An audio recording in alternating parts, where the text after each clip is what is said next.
This is Let's Play Golden Sun: The Lost Age. I'm Nye, that's Nyxu, and that's Base, and it's time to fight the Dulahann again. By the way, before I start, look at the Dulahann for a second. Is it just me, or is that like a Cheshire Cat's face? The Dulahann, Dulahans actually often will carry their head under their arm. The eyes are overlarge and dart around like flies, and they have a grin that stretches from ear to ear. So, Cheshire... I know, but you can't see it from this angle. It's only from the angle we just saw. Yeah, it did look like a Cheshire Cat, and Cheshire Cat could be likened to, in some very, very, very limited fashions, likened to some of the attributes of the Dulahann.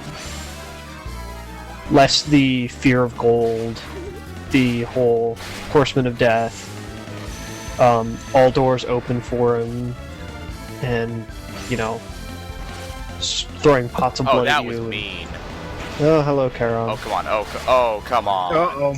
Uh-oh. You only Charon for one. Yes, but he also insta-killed Jenna. Yeah. I think you're gonna need to redo another one. It is a very distinct possibility, you know that? Or I could do this. Oh, come on! This is the problem with Dulahann. He has at least 3 insta-kill moves. He Jin storms. He haunts. So at the end of the day, you're sitting there going, well... Me to stage for an instant kill on Isaac, because Isaac has no Jin to keep him up.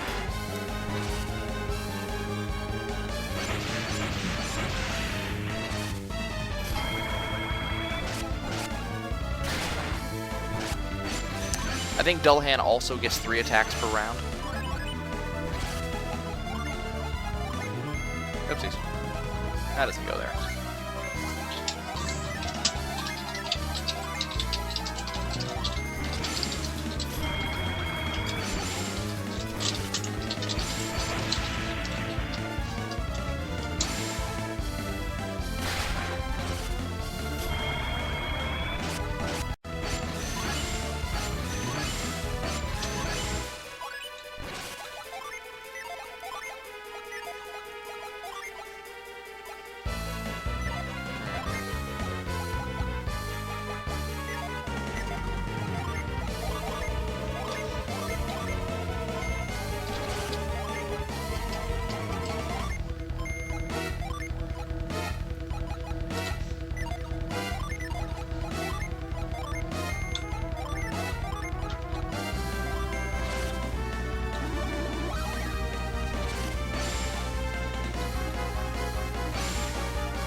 So Garrett's going down in 2 turns.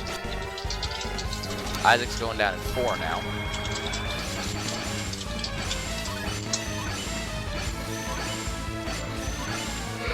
Isn't there a, Perhaps there's not. I thought there was a Jin that protects against instant death.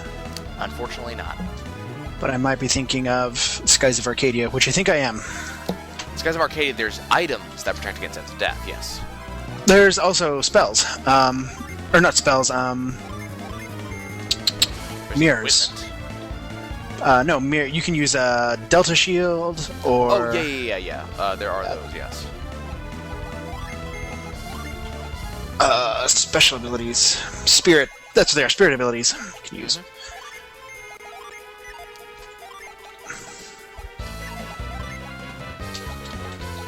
Let's see if I can drop a debilitate on him. Because right now, we're actually waiting for... Oh, great. Here we go. There goes 2.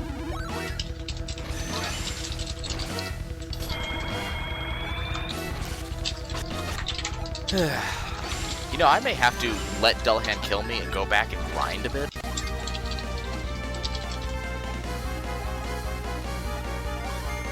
That might be how I have to do this. He has a region of 200. He has an HP total of 16,000. I get a little bit of lag here. There we go.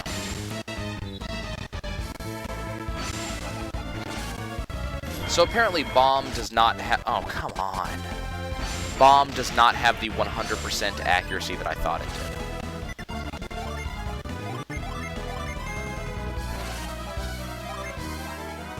You got a Felix.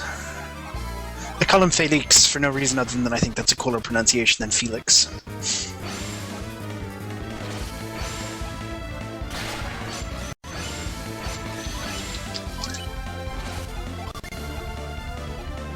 I can bother trying those. He's only got Cure up right now. I think I'm just going to use Petra and try to stop him. You know, I recall the first time I went against Dulahann, I beat him really fast with no problems whatsoever. So I'm wondering if I was just way over leveled at the time. Yeah, he's basically, he's not taking any of my nonsense here. And I think part of what's going on is that, yeah, I think I've lost this one already. I think part of what's going on is that I wasn't able to set up prior to fighting him, and that's not helping at all.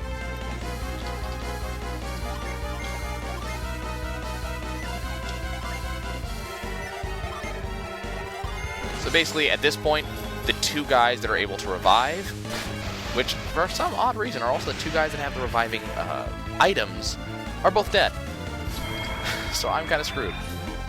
Okay, so here's something interesting. When he uses element swap, does not have an actual battle effect. His weakness does not change. It's the pass on that turn. Interesting. It does, however, indicate that he's about to use some of his Venus-based moves to include Charon.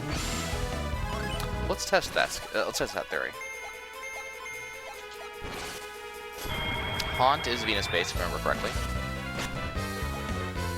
And there's Charon.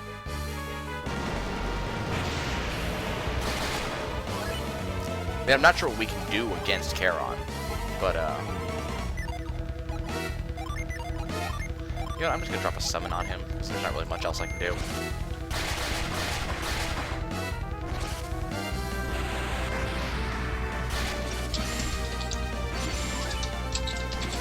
So basically what I'm gonna do is, this is sort of solidify the fact that that I need to go and, grind a little bit. So what I'm going to do is I'm going to go back to the Treasure Island and go fight a bunch of stuff back there. And there's Mia. Okay, so I have to die.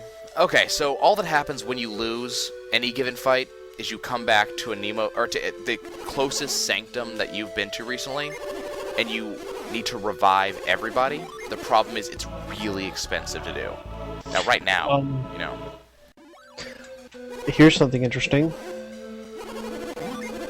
So, he has a set ability order. Wouldn't surprise me.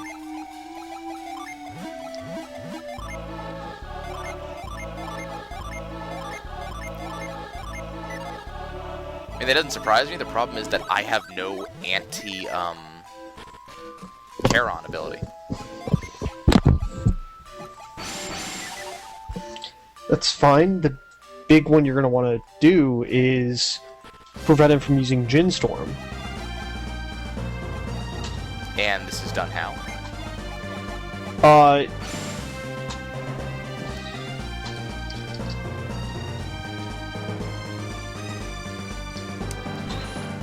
Let's see.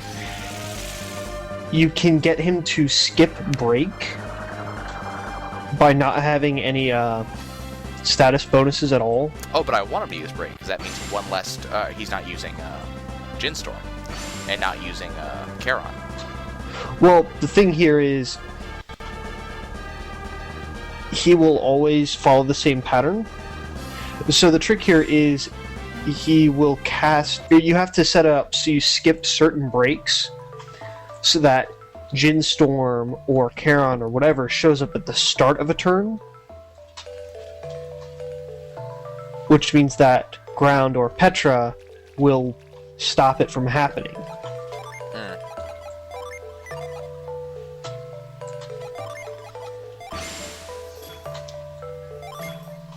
So his attack command is as follows: Ginstorm, Haunt, Formina Sage, True Collide, Attack, Formina Sage, Break, Attack, True Collide, Element Swap, Haunt, Curse, Charon, Bind, Break, Attack, True Collide, Formina Sage, Attack, Element Swap, Attack, Condemn, Charon, Curse.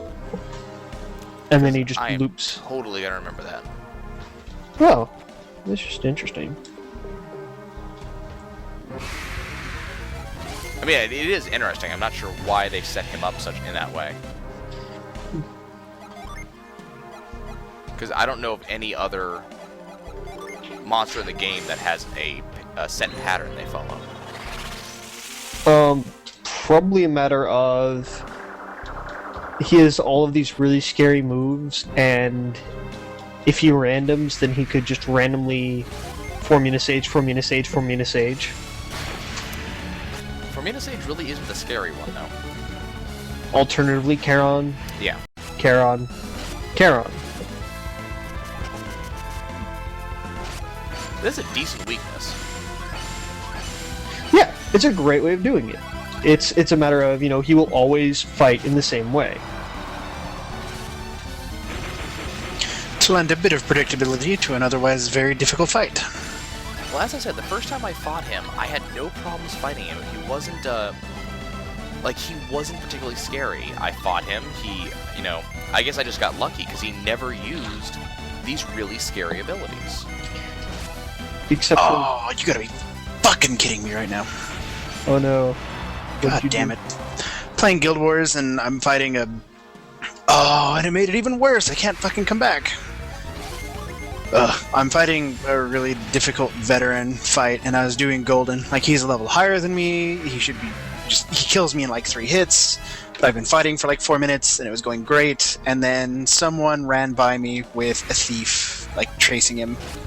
And in this game, aggro doesn't work the way it usually does in normal MMOs, which is one of the things I really like. Like, it breaks up the Holy Trinity because you can't just have one tank spam taunt over and over, because enemies will ignore him. You have to do a lot to tank. It's pretty cool. But anyway, so this person ran by me, the thief tagged off of him and onto me, and killed me. And I had like 2 seconds to go to beat this fucking veteran enemy. Oh, I'm so mad. Anger. If I understand what you're talking about, I would be mad too, but I don't think I understand what you're talking about. That is really obnoxious, actually. Yeah. He got NPK'd Oh, okay. in the middle of a really hard solo. That makes sense. Yeah. And I could not go back to the regular waypoints because in this game, there's a lot of random events that will occur, and if for whatever reason a waypoint has an event on top of it, then the waypoint is called contested, and you can't warp there. So not only do I have to probably, not only did I lose and have to do it again, but I've probably got to start it entirely over because I had to warp so far away that I'm willing to bet that the event is reset, which is just frustrating as hell. And this is why I don't play PvP games. Oh, it's not a PvP game. The player didn't kill me himself. It was the thing chasing after the player that peeled off of him and ran after me. Oh, good. I don't need to start all over. This guy's still standing there, but it is really annoying all the same. Yeah, I mean, you still get to fight him, and you still get to beat the crap out of him, and you still get to loot the fat loot.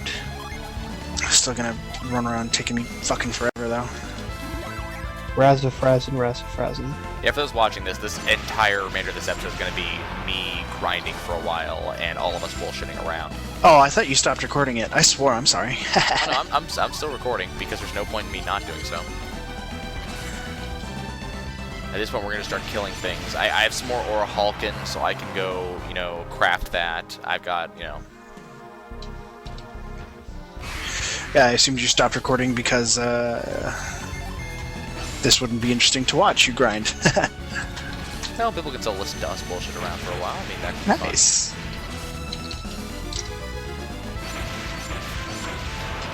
I mean, the only things I have off-screened this entire Let's Play have been getting Excalibur, so...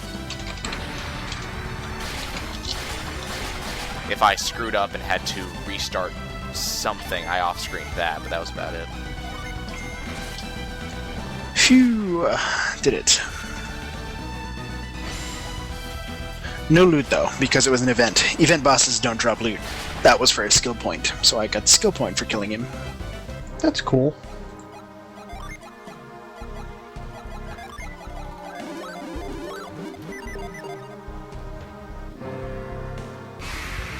So basically, this is where we're going to be farming and leveling up. And it's simply because of the Wonder Birds. They're the exact reason we're going to be here, because they just give out massive, massive, massive amounts of experience.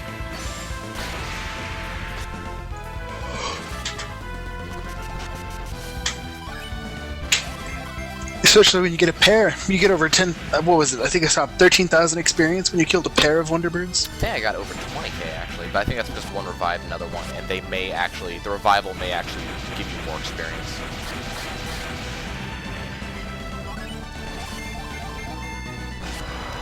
What I could do... you know what? I'm going to actually do this. This is really stupid, and I shouldn't do this, but...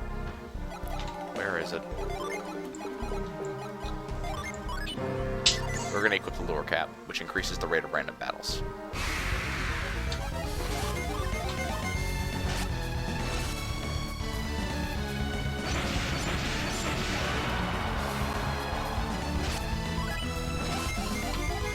Uh-oh.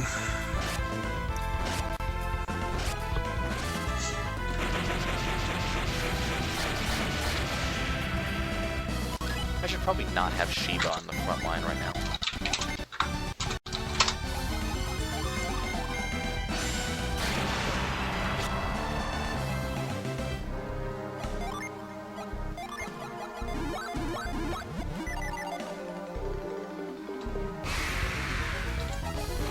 Oh, come on, give me the birds.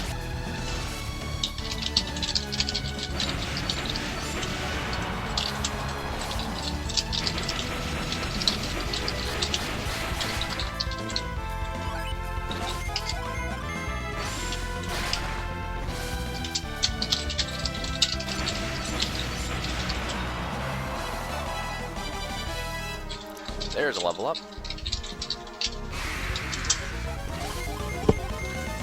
Dingrats! Is the correct term. Congratulations.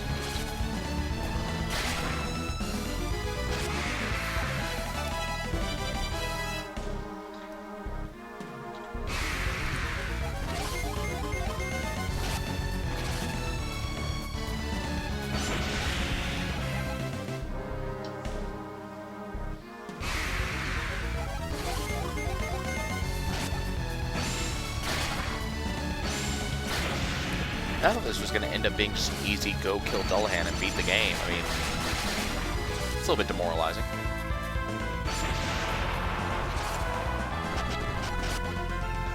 There goes Sheba again.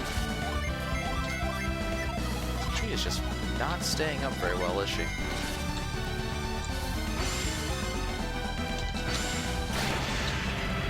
Well, apparently she just can't keep it up. That's very true. There are remedies for such things. Yep, like revive. Well, sure. That also.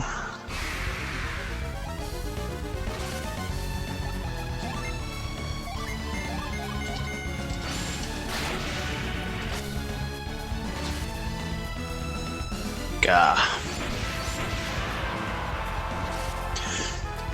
Guild Wars 2 is an extremely exploration-based game. Problem is, invisible walls all over the place.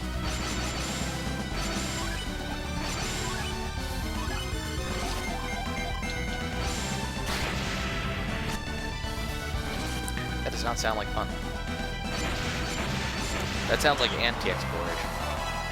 Oh, well, I mean specifically, they're there to keep you from entering certain areas in ways you should not. You rarely bump into an invisible wall that keeps you from going past, for example, the world borders. Those are all pretty naturally placed.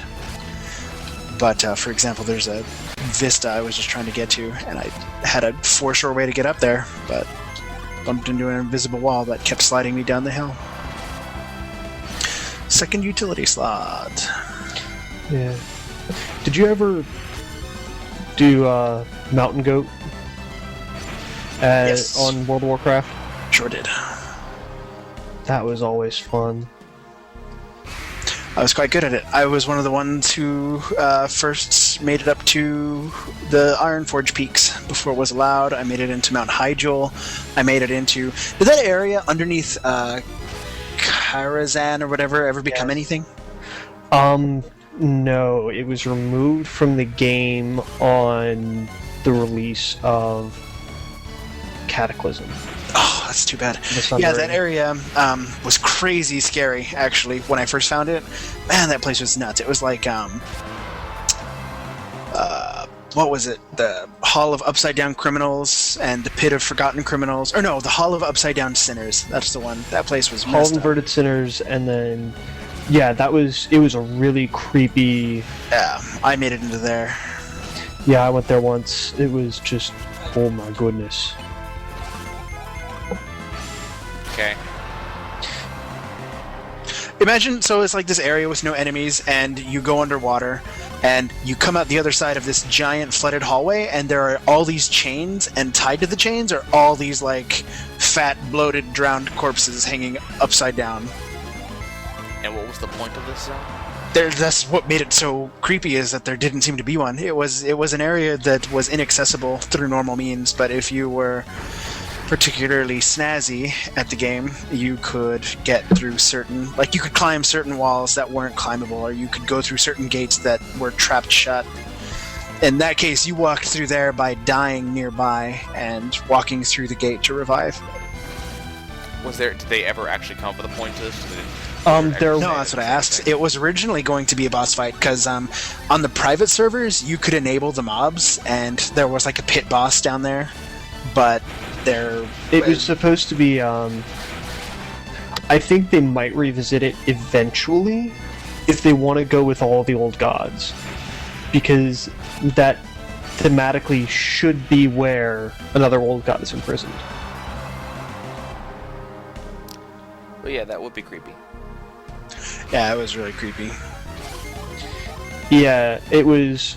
And I think they still had the ambience files in there. I mean, everything was intact to make that place functional.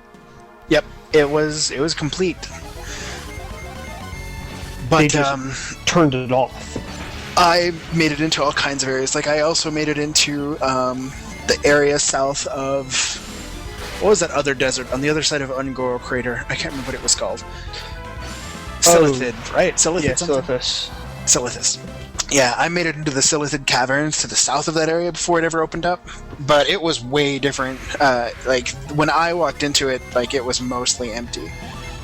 There was a few cool parts, like, you could get to that creepy freak worm. That's what it was, is there was a worm suspended, like a giant worm just pooping non-stop. The same one that's in the Undercity. It was basically just that and a bunch of building types, but it wasn't like what it is now. You can actually explore that place completely empty now. They enabled it as a full zone. Yep, I remember that. It used to be a raid zone, and it was an annoying raid zone. You could fight an Eye of Cthulhu. Yeah, it's still a raid. And it was... The eye wasn't the big annoying thing. Like, Cthulhu was not... I did not raid it, so I don't know. Like, I don't know it firsthand. I explored the area firsthand, but I didn't go in there. Then what was that other place? Oh, Caverns of Time. The Caverns of Time were creepy, before you could open it. Like, that area existed, and I found a path, like, I used mountain goating to get on top of it, and the geometry wasn't complete, so there was actually a seam in the world that you could fall into the Caverns of Time above it that I found. That's the one I'm most proud of. But when I walked into the Caverns of Time, it was pretty crazy. Like, there was all the stuff that was down there in the giant hourglass, but, like, the world was freaky, because obviously the geometry wasn't complete, so you could accidentally fall through the world, and the background in Caverns of Time is like this crazy galaxy thing. Yep. That galaxy background is still there. The Caverns of Time has its own skybox, and it's that galaxy, but there's a lot of geometry that prevents you from looking out into it too much. Yeah. And Caverns of Time was actually used in Cataclysm as a major thing, which was amusing and interesting, but it also annoyed me because that meant I had to go to Tenorus. I hate there's, Tenorus. no other reason. Well, did you play Caverns of Time? Was a real hub. It was turned into a real zone long before Cataclysm. It was a pretty cool one too. Well, it was You fight the Black Dragonflight, I think. Oh, it was reused again. Yeah, and fighting the Black Dragonflight was kind of a thing all over the place. But what they did was they let you go do like the Moonwell. No, Sunwell. That's what it was. Oh, they put the Sunwell in there? Yeah, whatever the one where crap. Like, you do everything in lore that involves the Dragon Soul. You actually do interact with the Demon Soul directly. Oh, cool. Yeah, it's really nifty. They basically used it as a plot point for killing Deathwing.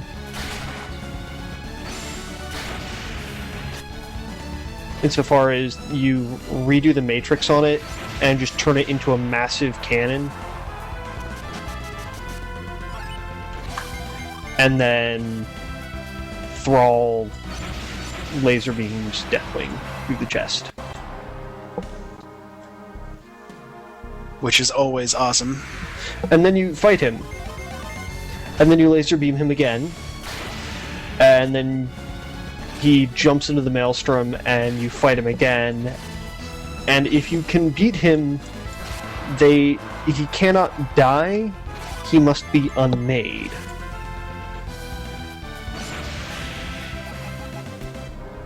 Okay. They're cool things. Yeah.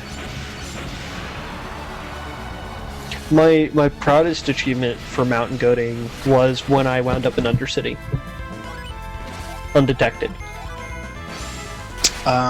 Which you can do by climbing into the area that the undead hippogriffs leaves through the city, right?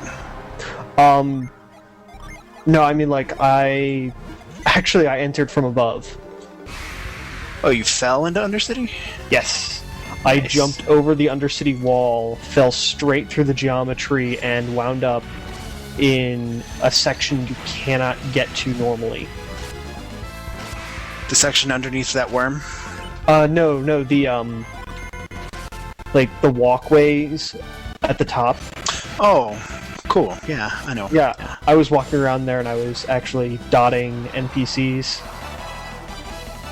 And killing guards. The other fun one I did was when, Best part is when someone tried to, shoot lasers at me, I would just get behind a wall. yeah, there's a part in Burning Crusade. I was playing as Horde, and there was a glitch that was awesome that I found. That they removed because it made it so that you were invincible, undetectable by NPCs, and completely untargetable.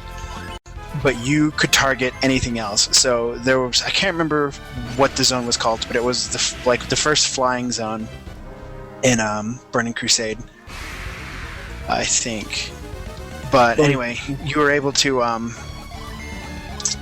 it makes you invisible. It's this part where you use this remote control gopher or something like that.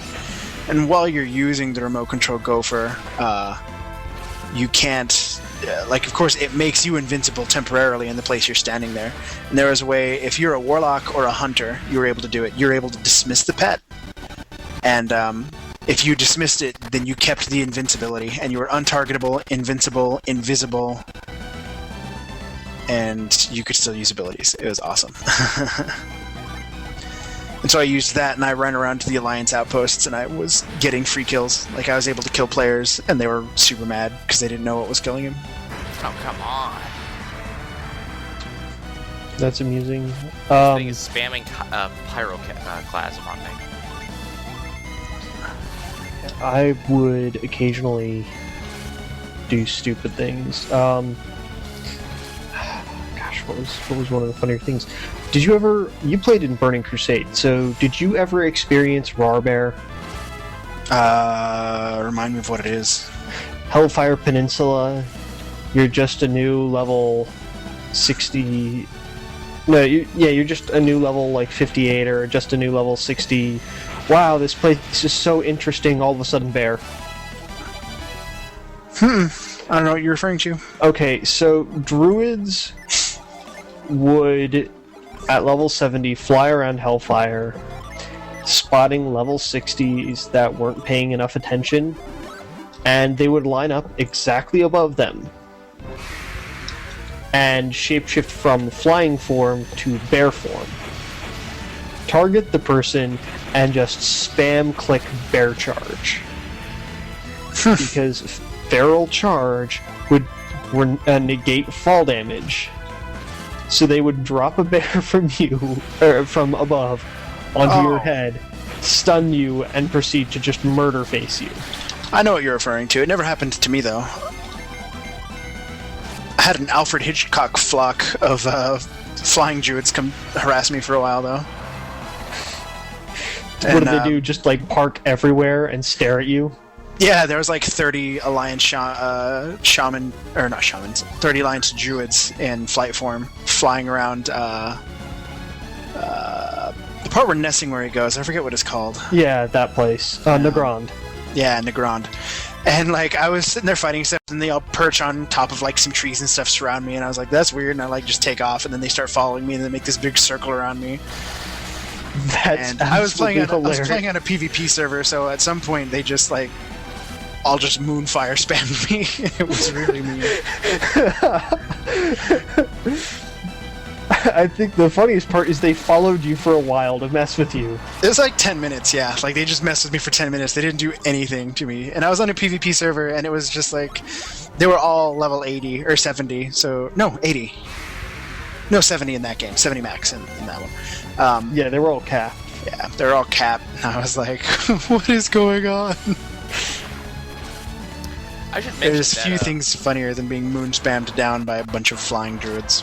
You should mention what?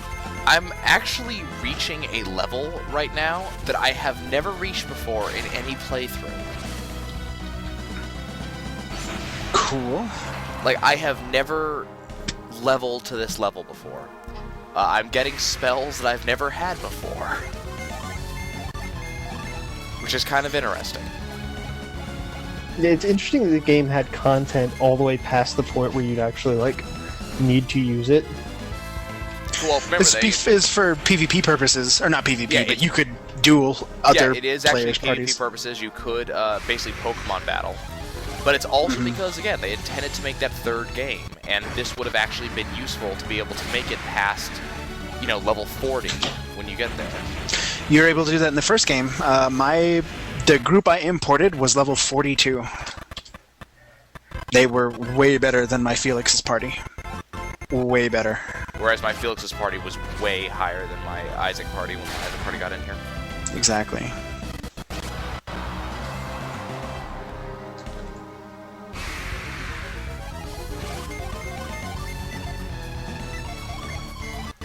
Do you think they'd ever actually do a true successor to Golden Sun Lost Age? No, there's no point. The story finished in Lost Age. They actually did. I mean, DS, but... Well, no, but that's not a true successor. What he's talking about is if they did to Golden Sun 2, what Golden Sun 2 did to Golden Sun 1. It didn't actually finish the story, though. No, the story's done. I mean, the audience will see that. The story is actually complete, for the most part. There's a lot of plot holes. Well, no, there are plot holes, but for the most part, the story is complete. You know, the story did finish. Golden Sun, Dark Dawn does some other stuff. It talks about some, you know, it has some different NPCs, has a different storyline. It uses the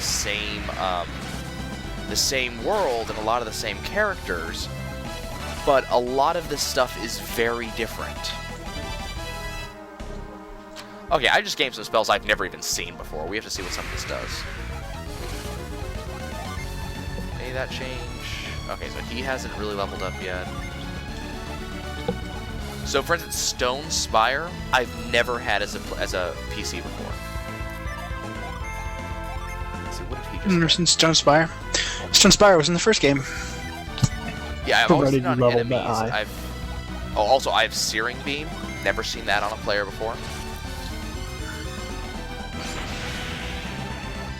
But yeah, they always intended Golden Sun to be a 3-book game. Book the first, book the second, book the third. They did books 1 and 2, and I can't remember the reason why they stopped. There was actually a reason for it. I can't remember if it was funding or if they didn't think they could put enough. I think it was they didn't think they could get enough content for a third game going. Because you explore the entire world by that point, and you saw, you know, you get all the lighthouses done. So what can you really do in a third game? They'd have to really start looking into a new storyline. It would have been about why the world is in pieces and what's underneath the world. What's beneath the world, or, you know, dealing with the Anemos because they broke off their chunk. But that's never really talked about in the game, though. That's the stuff we've gathered from in other ways. That's not stuff that was ever talked about inside Golden Sun 1 or 2. For all intents and purposes, Golden Sun 1 and Golden Sun 2 make it sound as if the Anemos and all of the ancient peoples have either died out or interbred and declined with time, with the lack of alchemy. So they never really talk about how these people might still be around or anything like that. They're gone for all intents and purposes. Golden Sun Dark Dawn, on the other hand, starts investigating some of this stuff that maybe things are not exactly how we saw it. For instance, they introduce a new adept type, the Dark Adepts. So they introduce a new element. So there is, I didn't really like Dark Dawn as much as I liked Golden Sun 1 and 2. But for instance, I'm believing that if luck holds out, we'll see Golden Sun Morning Moon, which is the only name they could give to the fourth one. And that will actually start really showing us, tying up some of these plot holes, showing us, where things have gone, things like that. Average level's 42 now.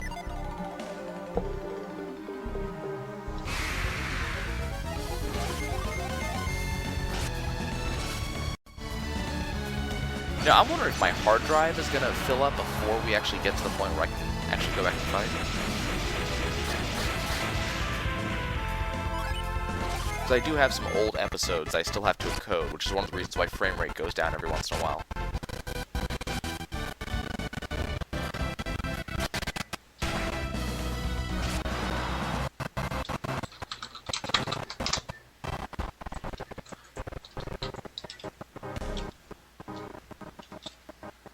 Come on, work with me.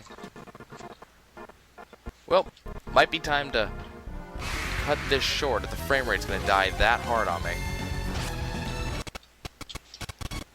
And by short, I mean this has been a very long episode, and I've still got more back off-screen to do. So, I'm gonna see if I can off-screen us to level 47, so we can summon Dulahann like Nyxu wants. And then we'll actually go fight the Dulahann again. And then 3 episodes from now, we'll be finishing the game. If we have any luck. I'll see you guys soon.